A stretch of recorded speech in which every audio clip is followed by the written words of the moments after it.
third ebb.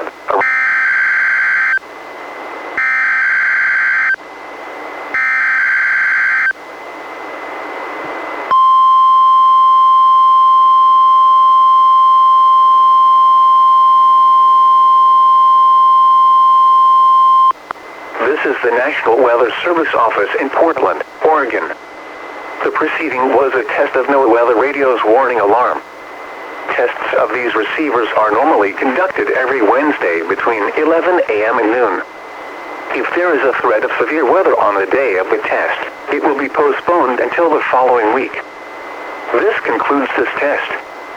We now return to our regular programming.